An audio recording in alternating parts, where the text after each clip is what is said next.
It is good to be back. I know I've said it, but it's just good to be back. It's good to be back home. We had a very nice time traveling. We had a good visit with family, with church family there. You know, it's hard. You look out at the church there in Wauseon, and most everybody is family. Um, and that is a blessing in and of itself to see families continually growing and serving. And you just pray that you continue to see it. But it was a good time. We're going to start in Acts chapter 12 this morning, introduce it, and don't really have a title necessarily this morning other than maybe Enduring Hardness.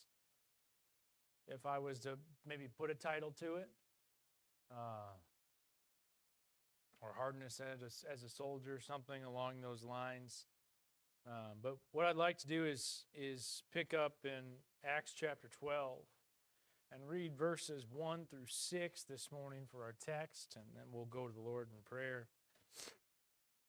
Now about the time Herod the king stretched forth his hand to vex certain of the church, and he killed James, the brother of John, with the sword. And because he saw it pleased the Jews, he proceeded further to take Peter also. Then were the days of unleavened bread. And when he had apprehended him, he put him in prison and delivered him to I always say this wrong, even when I read it. 4 quaternions. Probably not how that's supposed to sound, just so you know. But 4 of them. There. Of the soldiers to keep him, intending after Easter to bring him forth to the people. Peter, therefore, was kept in prison, but prayer was made without ceasing of the church unto God for him. And when Herod would have brought him forth, the same night Peter was sleeping between 2 soldiers, bound with 2 chains, and keepers before the door kept the prison. Let's read verse 7. And behold, the angel of the Lord came upon him, and a light shined in the prison, and he smote Peter on the side, and raised him up, saying, Arise up quickly. And his chains fell off from his hands. Let's go to the Lord in prayer. Our Heavenly Father, Lord, as we come before you this morning, Lord, we thank you for the opportunity that we have to be in your house. Lord, may we not take it for granted. Lord, we thank you for your mercy to us. Lord, I pray that as we go through these thoughts, and Lord, as we go into your message today, Lord, that you would just guide my lips as I speak, Lord, that I would bring you honor and glory. In Jesus' name, amen. Before I go any farther, I need to address something that was brought to my attention, and it has nothing to do with you all. It has everything to do with me. I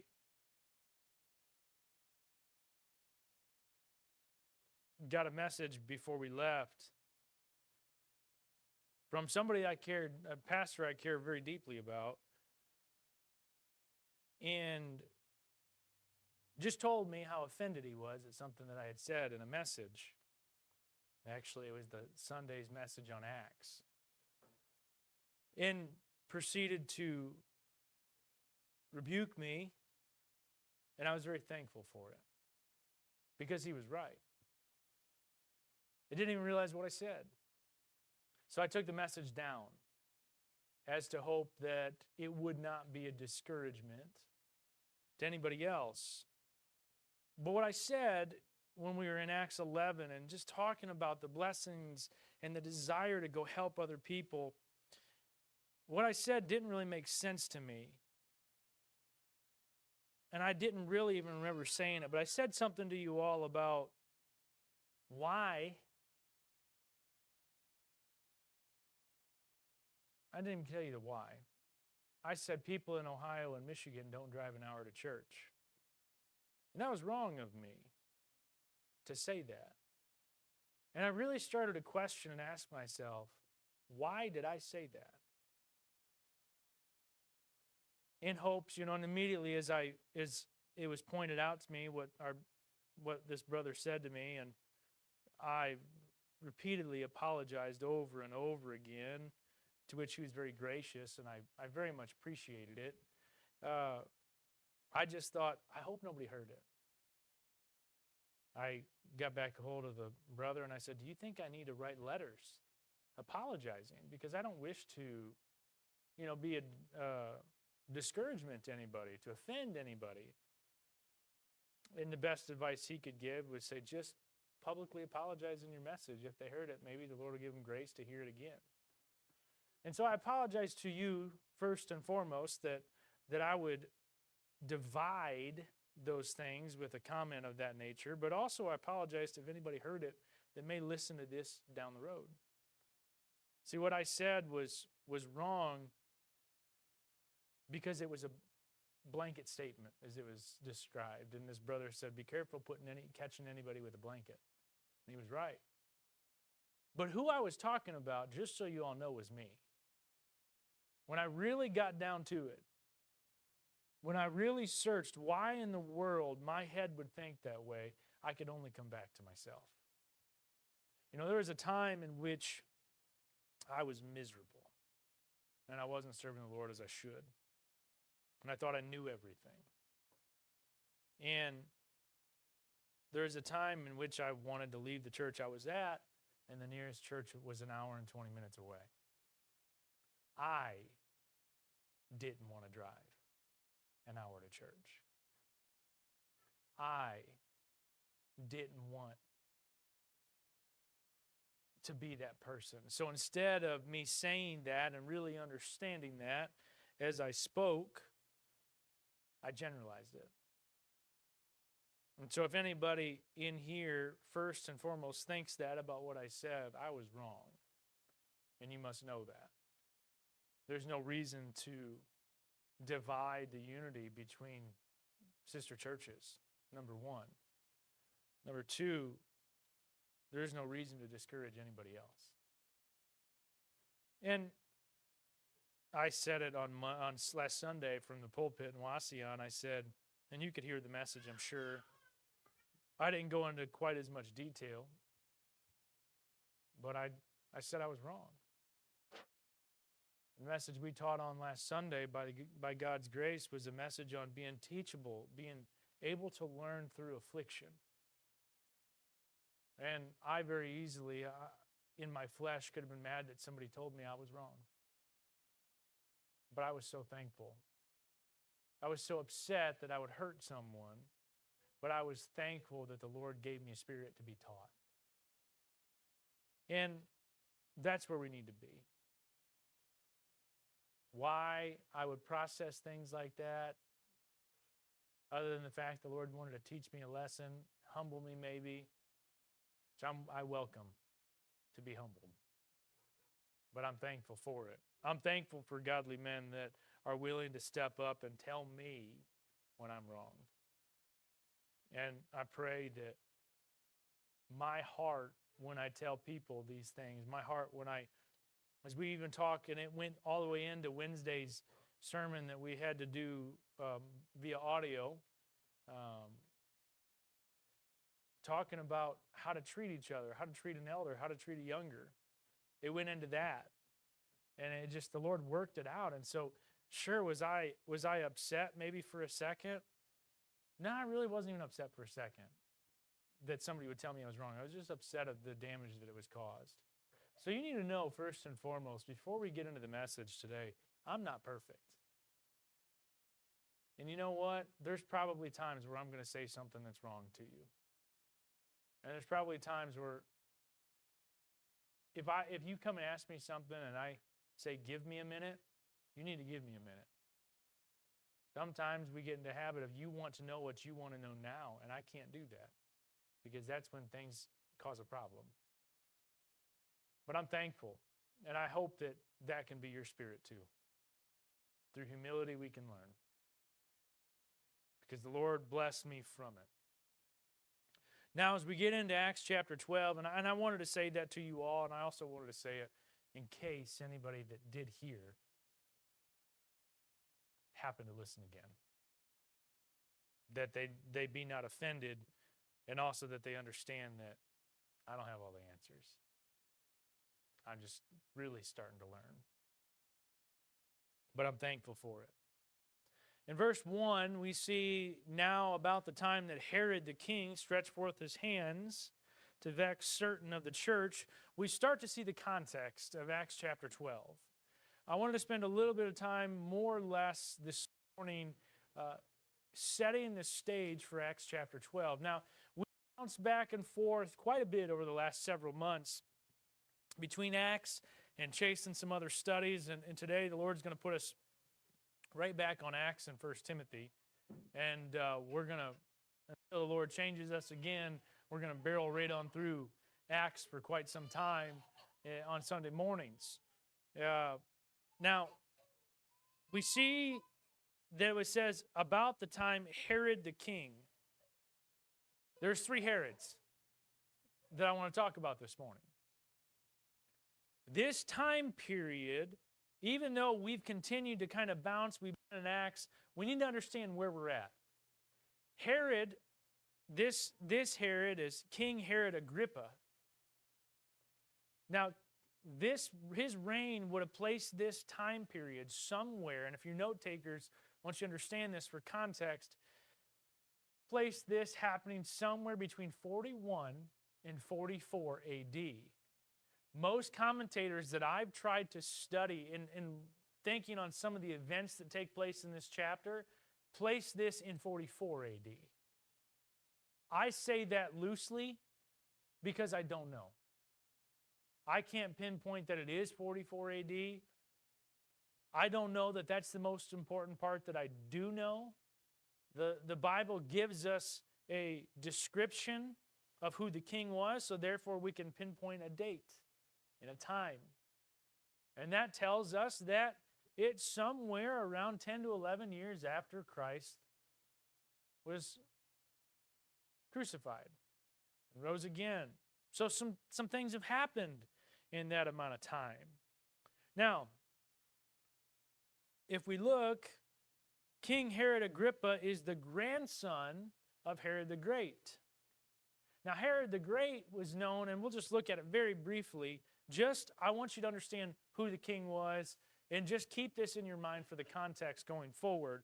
Herod the Great in Matthew chapter 2,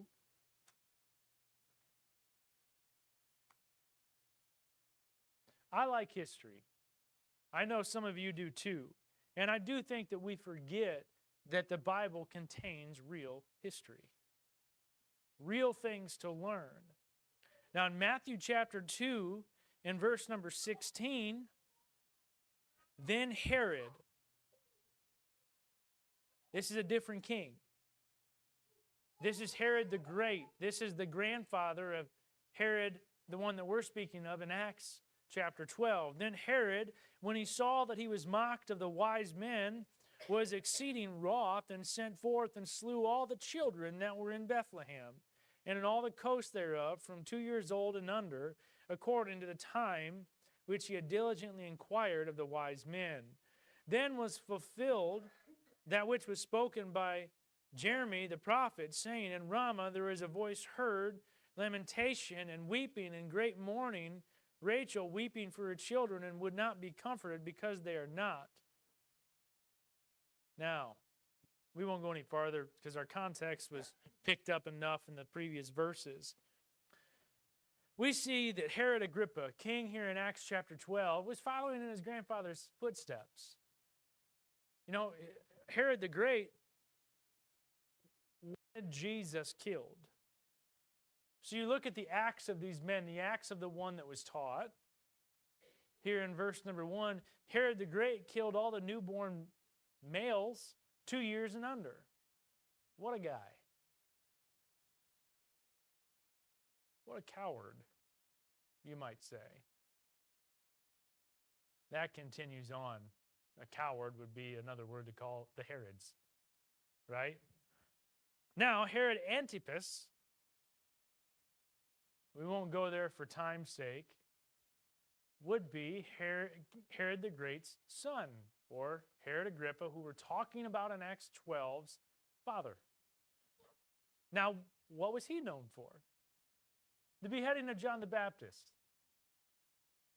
Because John the Baptist said, no, it's not right for you to take your brother or uncle's wife, who's still his wife, and make her your own.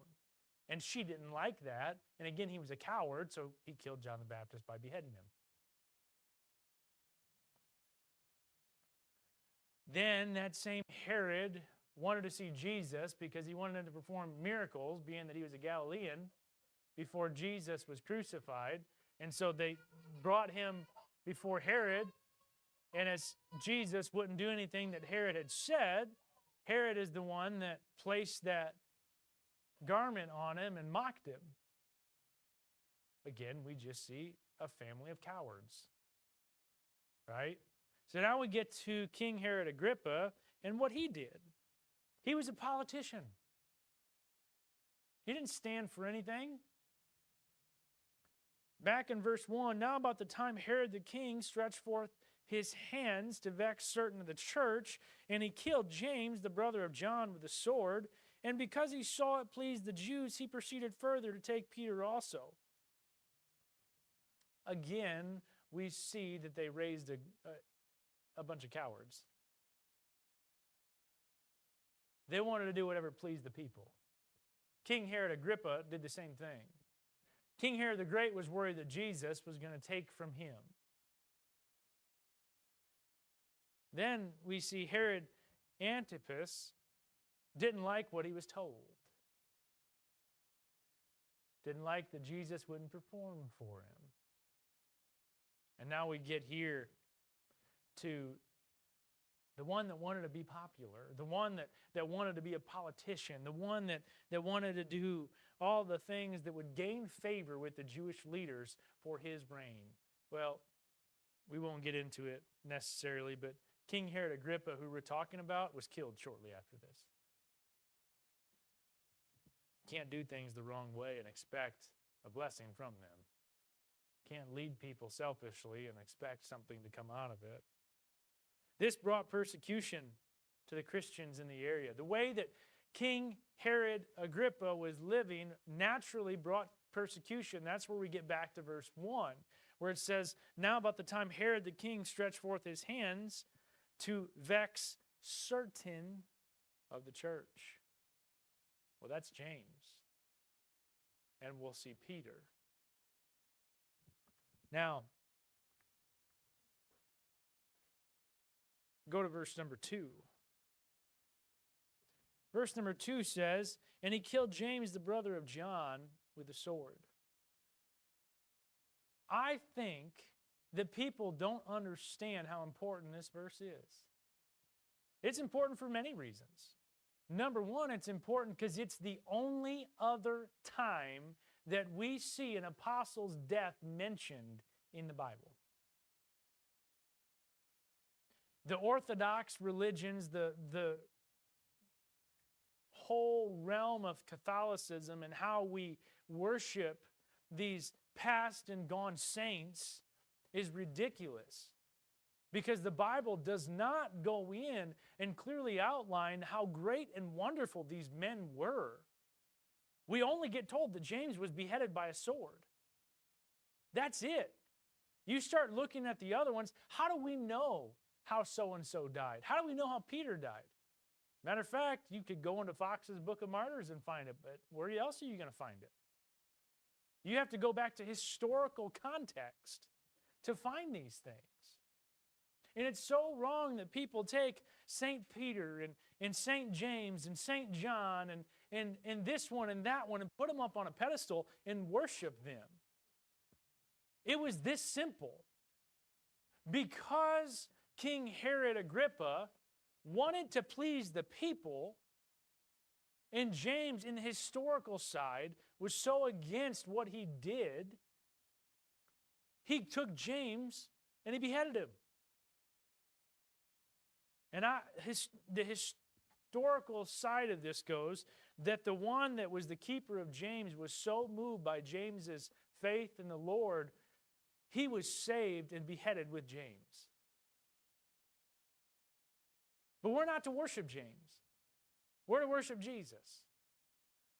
And we get lost, and there's nothing wrong with, like you think about Fox's Book of Martyrs, and he talks and pulls out the history in that, and there's nothing wrong with knowing that. But there's something wrong in worshiping it. And that's a problem. Verse 2 is so important because we can see that King Herod killed James, the brother of John, with the sword. We don't make idols out of the apostles. They're not gods. We have to remember that. When you start talking to people who may be in those types of religions and they want these ceremonies and they want to set apart these people. We actually had this conversation on the way to church this morning. Leo goes, "Why does that church say St. Leo's Catholic Church?" And so we went into that and we had that conversation. Who are you worshiping? And I would even take it one step farther as we say it with hopefully the spirit of meekness and kindness. Who are you worshiping today? Why are you here? Because Brother Matt and I were talking about this last night, and it stuck with me. Of the two greatest commandments, we never have to be taught how to love ourselves. Because we do that enough. We do have to be taught how to love other people. Right? And so with the spirit of meekness and kindness, who are you worshiping? Are you worshiping yourself, or are you here to worship the Lord? That's something to think about. It's something for us to not forget. Why are you here? Ask yourself that this morning.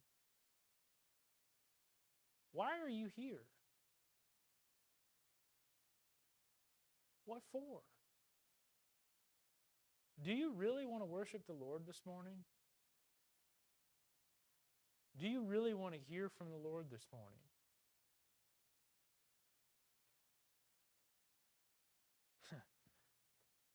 Brother Luke Jones, the Sunday school teacher there in Wauseon, during Sunday school Sunday morning, was in Acts 11 and talking about that word prophet that I skipped over because I talked about it a little bit. I wanted to go into it a little deeper for myself. And he was talking about the New Testament usage of the word prophet. And I say all that to say that it's so easy for us to worship everybody but Jesus. We can worship ourselves, we can worship our children, we can worship our jobs, we can worship whatever we want to worship. My wife said this morning, we are a people that's designed to worship, but we're all worshiping something. What are you worshiping? Really? Why are you here? Listen, I don't want to be the kind of person that worships myself. I was talking to the young ladies, I guess I should call them, that's probably not correct, in Sunday school, about being a servant by leading through being a servant, by being always willing to step up and work as Ruth did, as we've been studying through Ruth, and I've learned so much through Ruth. We get it all wrong when it comes to worship, and we look at these people. And you think of it in a lot of ways, we end up like these kings, just looking for people to look at us. Why? Because that's exactly what he did. You get down to verse 3, and it says, "And because he saw it pleased the Jews, he proceeded further to take Peter also." He was just doing what made the people happy. Listen, you can't worship in church to make me happy. I want you to hear that. You shouldn't worship to make pastor happy. You shouldn't worship to make your parents happy. You shouldn't desire just to do whatever it is that makes me happy or makes the church happy. It's all about the Lord. It's all about serving the Lord. It's all about living for the Lord. It's all about dying for the Lord. It's all about focusing on the Lord.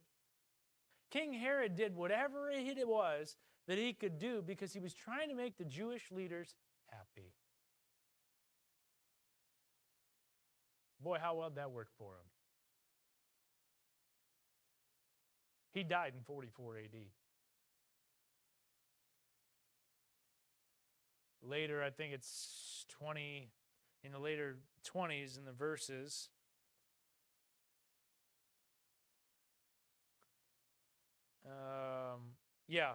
In verse 21 through 23, and upon a set day, Herod, arrayed in royal apparel, sat upon his throne and made an oration unto them.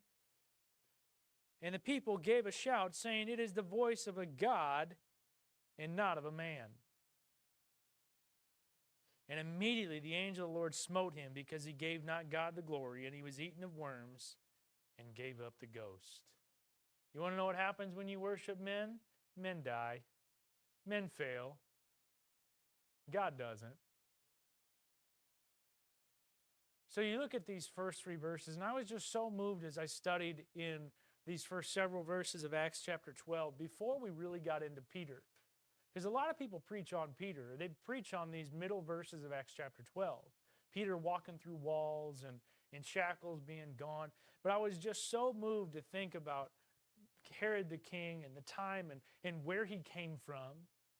And about James being killed. And just thinking about these things. And just thinking about how terrible Herod was. He was a politician, folks. You know, I say it, and I'm not saying this in a way of being political. I believe I'm of the right heart to say it. That's why I don't watch the news. That's why I really don't follow the news that much, unless there's a major current event going on. Because they just can't, our politicians just do whatever they want to do to get them in office. And they'll tell you whatever it is that they want to tell you, and to please you, and there's no truth and honesty in it. And what a shame that that's what our life has become. We had a friend of ours that lost a job, and this friend lost his job because they didn't like that she was being truthful. They didn't like that she called out some things that were being done, and she said they're unethical and this shouldn't happen. And they told her to be quiet, and she wouldn't be quiet. It's no difference than the politics that we live with each and every day. I don't know, and I say this with what I believe is a pure heart. I don't know that it's really that important for us as Christians. I don't know that it's good for us as Christians to follow current events that closely. Because I do believe it takes away from the gospel message that we should be doing, the life that we should be living.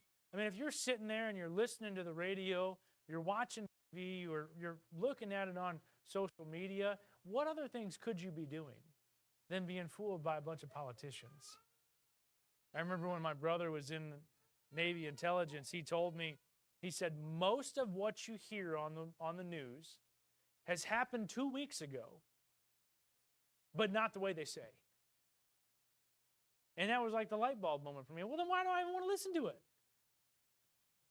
And again, I don't like getting political in the pulpit, but the Bible got very political about what Herod was and what he did and how he tried to please the people. And then in verse number 3 at the end, that phrase in parentheses that we could look past gives you an indication of about the time in which King Herod did this. So he killed James before the feast of the Passover. Brings Peter in because the people were so excited to see James killed. What a terrible group of people. So let's bring Peter in also, right? And in verse number 3, we see, then there were the days of the unleavened bread. In verse 4, and when he had apprehended him, so he went down and hunted Peter down.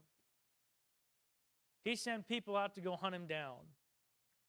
He put him in prison and delivered him to four, I'm not even going to say it because I know I'm going to say it wrong, four of those, of soldiers to keep him, intending after Easter to bring him forth to the people. So he did what pleased the people. We see this entire context of going to get people. And I think you can learn what not to look for in a pastor. Pastors are here to lead the church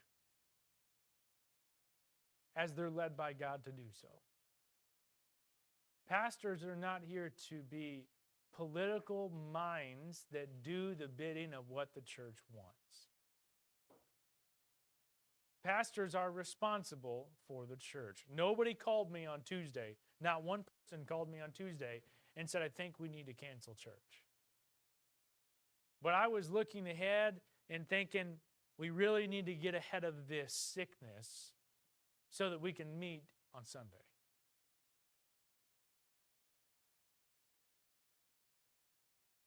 I didn't do that to please anybody. I did that because the Lord told me to.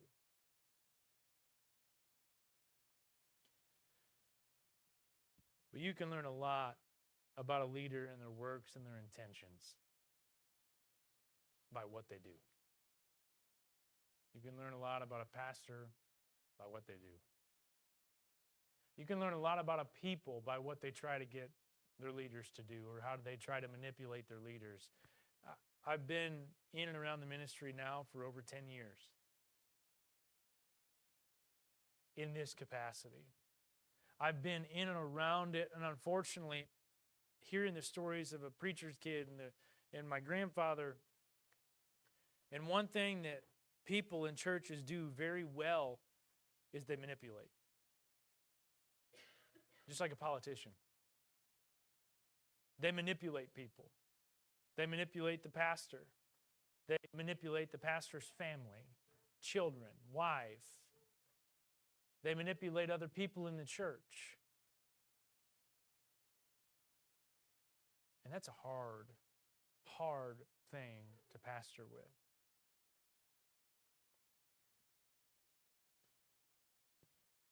And that manipulation is just exactly what Herod did. He was not looking to please the Jews. He was looking to make people happy to get what he wanted. There's no place for that in church. So he took Peter. Now, the days of unleavened bread were feast days, as accustomed there in the Old Testament. There was multiple days within that feast day. I believe 7, if I remember right. You probably read it, and if I'm wrong, you can tell me. But I believe it was 7 feast days. Now, this is where the manipulation goes even one step farther for Herod. He took Peter and realized, hey, if I go and I kill Peter right now, well, the Jews are in their feast days. They're really not going to pay attention to my acts, to what I did. So I better wait until they're done with their, feast thing. And we'll kill Peter when they can all assemble and see what I have done. That's why he didn't just kill Peter like he did James right away. He wanted them to see what he had done, which is a terrible way to be. Many people in church and in life, you can look at this in 2 facets. And I want you all to pay very close attention to me. And I say this with love and respect each one of you. It doesn't matter what image you put on. It matters what your heart is. We, as people outside of this world, put on such a false image of what is actually going on in life. No truthfulness. We have the all that glitters is gold mentality in life when it's actually the exact opposite of that. So Herod does just that. He wants people to see what he's done. He's trying to put on this image of how great he is. Well, that's exactly what got him killed. And I want you to understand that. This Christian life is not about the gold, and it's not about the glitter. It's about getting down and serving the Lord. It's about understanding your role and your responsibility. It's about not manipulating people, not manipulating yourself. How often do I see people in the Lord's house manipulating so far that they've just manipulated themselves? They don't even see their faults. It killed Herod. Something we've got to pay attention to. Herod wanted the people to notice him. I told the young ladies in Sunday school, go do the work that nobody will notice you doing. If you can't be faithful in the small things, how are you ever going to grow in the big things? How are you ever going to be used in the big things? You know what? Everybody wants to serve in church. How many times have I heard in my lifetime people say, well, there's nothing for me to do in church. So-and-so's doing this, and so-and-so's doing that, and so-and-so does this, and so-and-so does that, and there's no room for me. Let me give you an example. Yesterday, my wife and I came and we bleached the entire church in hopes that whatever was here would not continue, or if visitors came in, we wouldn't give it to them, and that we could continue to meet and assemble. And we normally clean the church on Wednesdays, so the church hadn't been cleaned yet. And I was not upset about that at all, because you weren't here. But as I looked around and as I'm cleaning, I bleached the chairs down. I went through all the touch surfaces. And our chairs in this church are filthy. Filthy. And I've sat in the same chairs for over 2 years. And I didn't realize how filthy they are. But do you want to know what? I also wouldn't have realized if they were clean. Does that make sense to you? Somebody could have got up and cleaned the chairs and scrubbed them. And you know who you worked for? Not for me, but you worked for the Lord. And your work may have went unnoticed by everyone else in here, but it didn't to the Lord. And that's the heart that we should have. But we want to have a heart that people notice that so-and-so does this, and so-and-so plays the piano, and so-and-so teaches, and so-and-so mows. And oh, did you see that so-and-so went out of their way to dust right in front of everybody? That's not a heart, that's manipulation.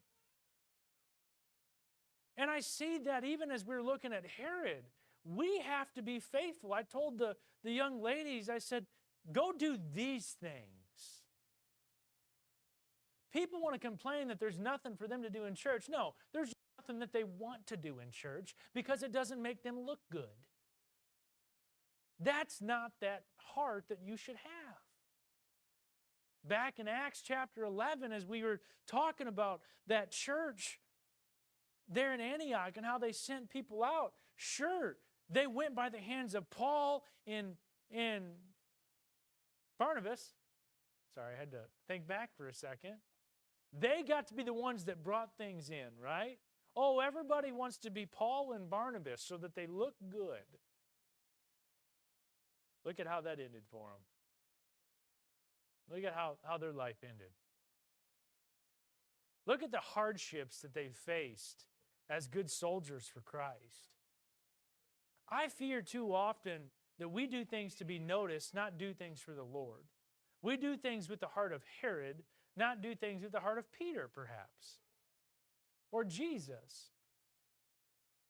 You know, the best blessing that you can get is doing something that nobody sees but the Lord knows. I don't do things just so that you see that I'm doing things. One of the things that I don't want to say I can't stand, because that's not correct. But some of the men get notifications every time somebody comes to the church door. I want to be like, don't notify them when I get there.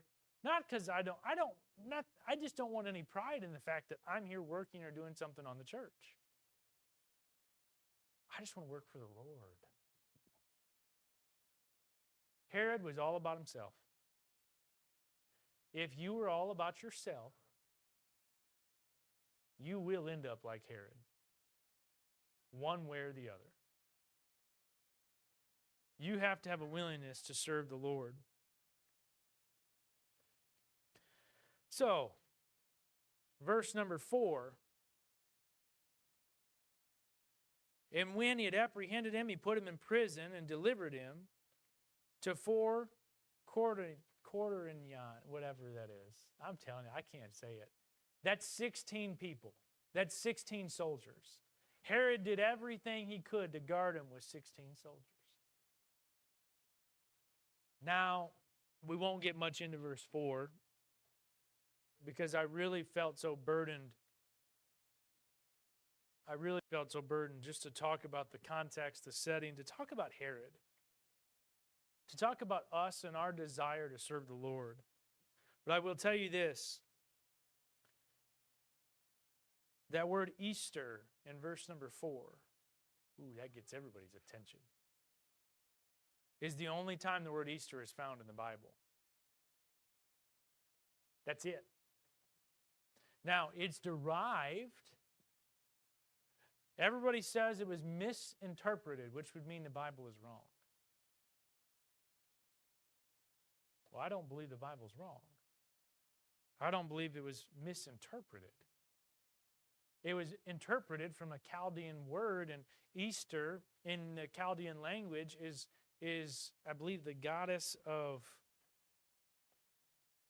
the word for Astarte, the goddess, Chaldean goddess of heaven. People say, well, it's interpreted. It should have been Passover, because Easter and Passover are translated the same words. But that would mean that the Bible is wrong. And I don't believe that. But I'm going to tell you, it's the only time we see it. I don't know why. I don't have the answer. But we'll know one day. Sometimes we take more of things than we need to. And why am I saying that? Because it goes right back with what I said. We do things so that we can feel good or so that we can feel noticed. We're just called to be a simple people. Listen, if somebody looks at that and says, well, that's a pagan holiday because Astarte was a pagan god and it's a pagan word and we're not going to celebrate Easter, I'll tell you first and foremost, I really don't celebrate it, but I do enjoy the chocolate bunnies.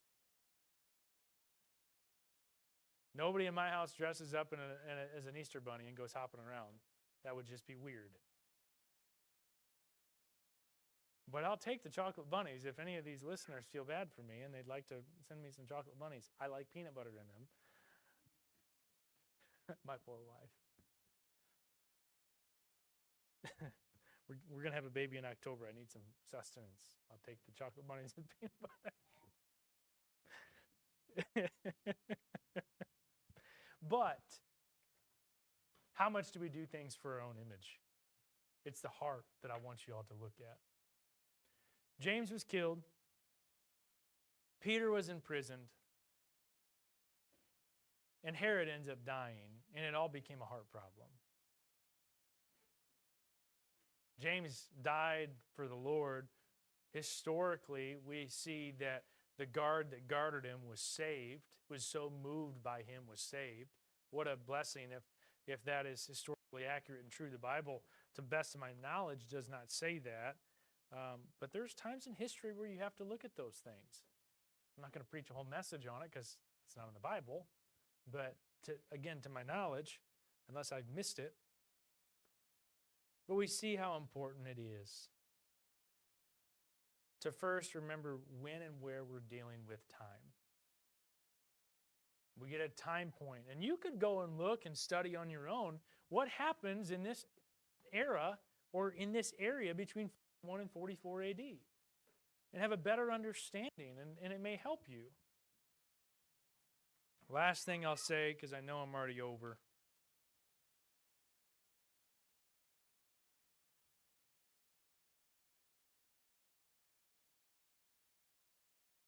We see in verse number 4 and 3 how they're connected. how he intended to bring him forth to the people after Easter, after the Passover. He wanted to look good. His intention was to make himself look good. I'm going to bring Peter. So it says in verse 5, Peter therefore was kept in prison, but prayer was made without ceasing of the church unto God for him. You have to understand something. The church just lost James. It was fresh in their mind that they had just lost James. They're praying without ceasing for Peter. We forget how important prayer is. We forget how critical prayer is and how much we need it. Listen, when there's a need amongst all of us, when there's an issue that we may have, maybe there's an issue we see with each other. Instead of talking about it, let's pray about it. We see how prayer answers all things. Why are we not a praying people? They went to the Lord in prayer, and what happened? Peter was delivered. He didn't sit and wait, but he was delivered. Don't you see it? What did they do? Did they pray one time? Did they get together one time? They prayed without ceasing. They prayed continuously. They kept on praying and kept on praying and kept on praying. Lord didn't just answer the prayer the first time that they prayed and the chains came free and Peter went out. The church had to pray over and over again. It's a good lesson for us to understand that things don't happen when we want them to happen. But it takes great faithfulness to do what God has commanded us to do. We're thinking about Brother Derek and I were talking back and forth about the Red Sea. The waters didn't part until Moses stepped. But if Moses never would have stepped, there was a hope in the step, just like there's a hope in prayer. There is a hope. They didn't pray, or they didn't say, well, there's no use. Herod's got him now. He just killed James. They believed and trusted in a God that was so much bigger than what everyone really realized. Prayer was made without ceasing. And I just want to say this because I really need to finish up with verse 6. And I'm not going to get everything done that I need to. I might circle back to some of it. Or in verse 5, excuse me. The first sentence we lose so much grasp on it. It says, Peter therefore was kept in prison. There's many times in your life where you're going to feel like you've been kept in prison. He was chained. He was beaten. You know what Peter got to look at? He got to look and face the fact that James had just died, and now I'm next. Peter was kept in prison. He had to endure the hardness, the persecution. Just because Peter didn't die doesn't mean that Peter didn't have it difficult. And I remember, it's very young and immature for us to think this way, but I remember it going around. People, I remember the old YOLO saying, you only live once, right? Remember how, oh, that was the cool thing. Well, I'm just going to do this. Folks, let me tell you something. There's worse things than dying. You're a child of God, and you say, well, if I die, I can just do whatever I want. If I die, I'm going to heaven. Or even in more mature, when they don't believe in anything, and they think, well, you only live once, might as well die doing whatever it is that you want. I've seen a lot of people in the medical field that have done some pretty ignorant things, thinking, well, worst that happens is I'll just die, and they end up paralyzed or eating from a tube or having somebody wait on them the rest of their life or doing this or doing that. You know, so often we want to die, but we don't think about the living part of life. You know, living is hard. Living takes enduring quite a bit of hardness. You know what? When you live in you're around a church so much, Now I'll say this and try to close because I'll go way over. I went 10 minutes over last week. When you say this and you take on this mindset of, well, I shouldn't have to endure any hardness, or I don't even know how I want to say it, because I want to say it with love. We get under each other's skin, but we don't endure any hardness from one another. Let me say it that way. Last Wednesday night was all about how we can model being Christians one to another. It takes all of us. The church prayed for Peter during a difficult time. Now, what happens if one of us is getting ready to go through a very difficult time? How much are we actually going to pray? Let's take the we out.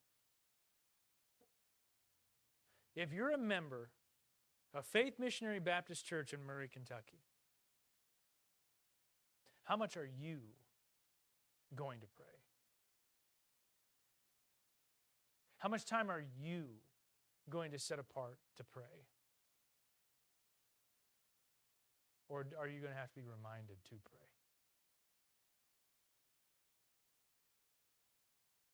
Or do you not pray at all?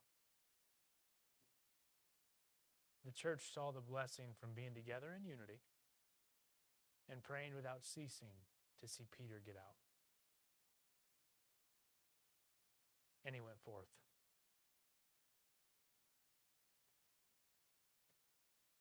You know,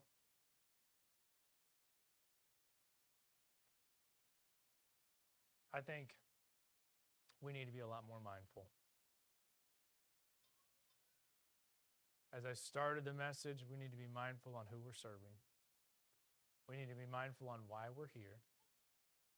We need to be mindful on what our intentions are. We need to be mindful on what we're setting this day apart for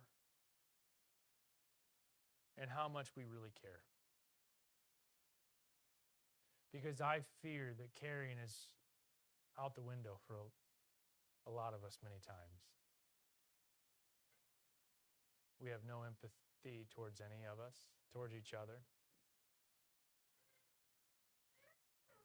One place we should not have to endure hardness is in one of the Lord's true churches. But how often do we endure more hardness in a church than we do outside of one? That is not God's design. Let's all stand and have a verse of song.